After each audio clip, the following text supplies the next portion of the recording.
Maka kembali lagi bersama kami di Regia Finansial. Kali ini kita akan membahas tentang saham Inco atau Vale Indonesia. Di sini laporan keuangan yang kuartal pertama 2024 sudah keluar. Kita lihat apa yang bisa kami temukan di dalam laporan keuangan kali ini. Lalu ada disebutkan juga di sini presiden direkturnya ada Febrian Edi, kemudian direktur ada Bernardus Irmanto. Nah, alamat kata mereka tadi di Sirkuit Tower lantai 20 unit 6 N7 di Janjira Sudirman di Jakarta ya. Jadi misalnya bagi investor-investor yang dari luar daerah ataupun luar Pulau Jawa mau ke sini, nah ini bisa dilihat nih untuk alamat pusatnya di mana. Ini kita lihat dulu. Nah, dia dikatakan untuk laporan keuangan kali ini nilainya itu ribuan. Nilai ribuan dan bentuknya itu US dollar. Jadi nanti dikasih 1000 aja, habis itu dikali 16 ribuan. Nah, kita tahu sendiri rupiah sendiri sudah melemah hingga menjadi 16 ribuan. Nanti kita lihat ke depannya gimana ya. Kas dan setara kas dia meningkat, oke, cukup bagus menjadi 730 ribuan dolar.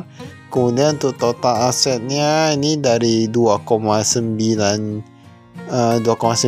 dolar sekarang menjadi 2,8 miliar dolar. Jadi dia berkurang ya, untuk asetnya berkurang. Kita lihat apakah hutang atau gimana. Utang usaha pihak-pihak berhasil, oke, kecil, cukup bagus. Pihak ketiga menurun. Nah ini kayaknya cukup bagus nih, dari 140 jutaan dolar sekarang menjadi 104 jutaan dolar. Total hutang jangka pendek dia pun menurun dari 200-an menjadi 180-an. Berarti kan dia menurun kurang lebih 30-an jutaan dolar ya. Cukup bagus sih kalau kita sampai di sini. Total hutang 361 juta dolar menjadi 325 jutaan dolar. Cukup bagus. Nah ini saya cukup bagus sih semua rata-rata. Seharusnya ini kita lihat dulu ekuitasnya dia meningkat tapi gak gitu banyak. Tapi setidaknya hutangnya tadi sudah menurun. Oh, ini pendapatannya dia berkurang dari 300-an juta dolar sekarang menjadi 200-an juta dolar. Sehingga dia laba usahanya agak cukup anjlok. Nah ini kita lihat beban usahanya masih oke nih sih. Kayaknya ada apa sedikit, ada efisiensi sedikit. Pendapatan keuangan semua masih cukup oke. Bagian laba neto keuntungan nilai atas wajah dan lain-lain minus 12 jutaan dolar.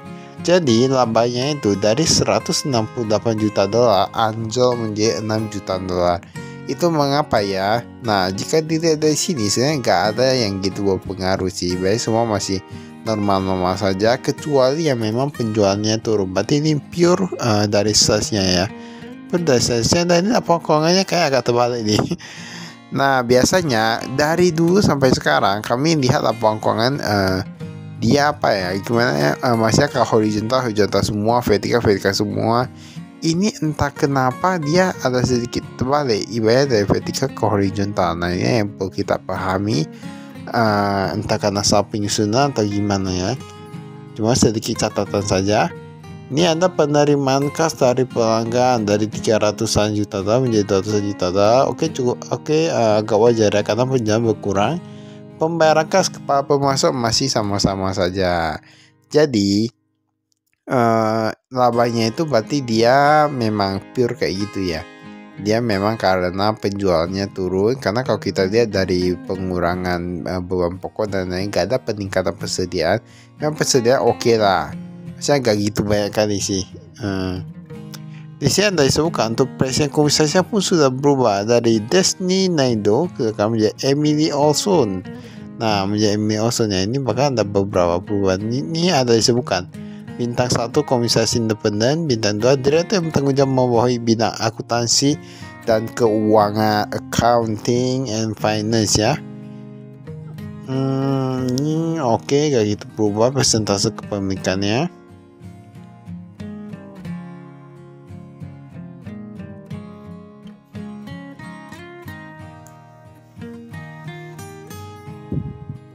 Ini kas dan setara kas.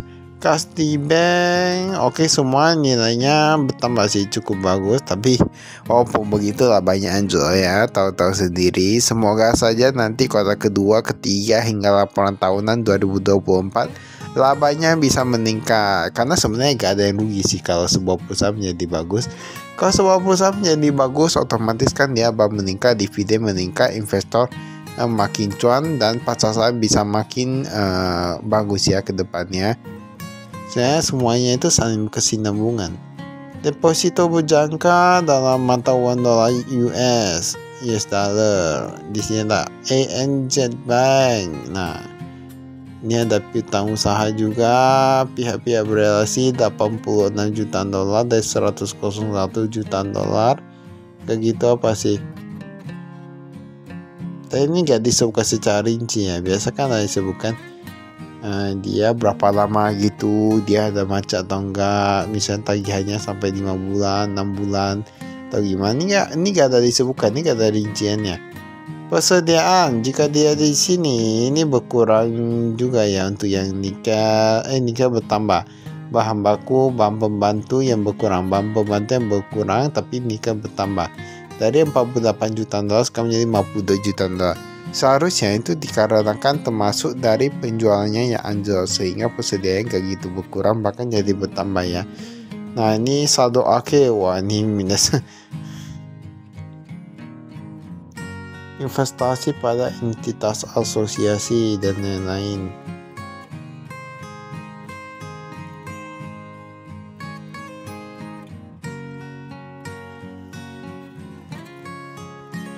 Nah, ini investasi pada KNI ya. Nanti kalau ada yang salah nengok malah pikir IKN pula.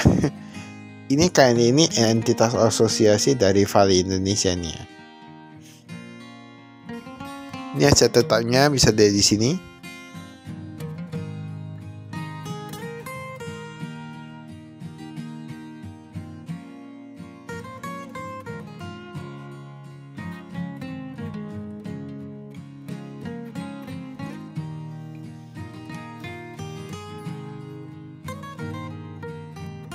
Nah, ini kita lihat, ini ada proyek eksekusi tambang Bahodopi.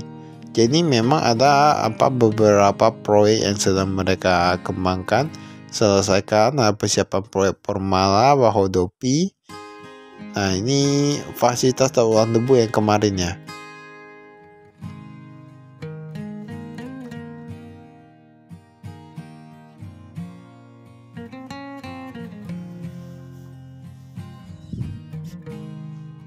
Nah, di sini ada utang usahanya. Utang usaha yang pihak berasi dia berkurang. Oke, pihak ketiga dia meningkat Trakindo Utama. Ada PT PP, ada Pertamina Patraniaga dan lain-lain. Ini hutangnya ini pun udah berkurang. Kayak yang menjadi masalah aja cuman yang di penjualnya yang anjlok aja ya. Entah karena mau hilirisasi yang atau sudah dihisai atau gimana ya.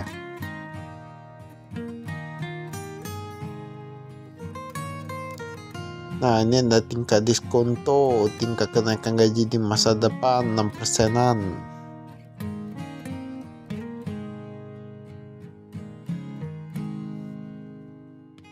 Modal saham ini bisa di sini. Jadi pemegang paling besar itu masih VCL. Nah, VCL sebesar 43,79%. Lalu kedua ada Publik, kemudian yang ketiga ada PT Mina Industri Indonesia Persero.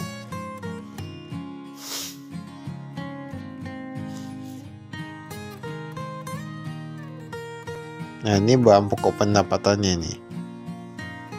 Beban pokok pendapatan. Nah, ini beda dengan beban pokok produksi ya. Jadi nanti salah pula ya kan. Ini ada bahan bakar minyak dan pelumas 59 juta dolar sekarang menjadi 52 juta dolar. Dia sebenarnya tampaknya kayak agak efisiensi sih. Dia antara ini bahan pokok pendapatan, bahan bakar atau saya bukan efisiensi ya. Kalau dia dari sini ini mungkin karena penjualnya memang anjlok, jadi dia gak gitu banyak untuk biayanya. Karena rata-rata yang berkurang seperti bahan bakar dan lain-lain gitu-gitu ya. Royalti. Beban lainnya, biaya pengembangan proyek dan lain-lain.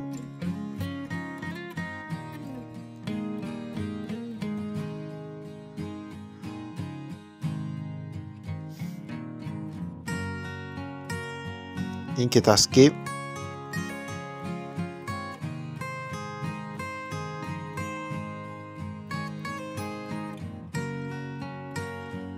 Ini kayaknya udah yang apa ya, udah yang umum.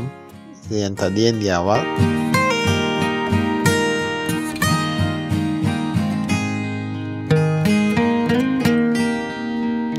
Baiklah, itu saja kami. Sekian dan terima kasih. Saya Mustasi.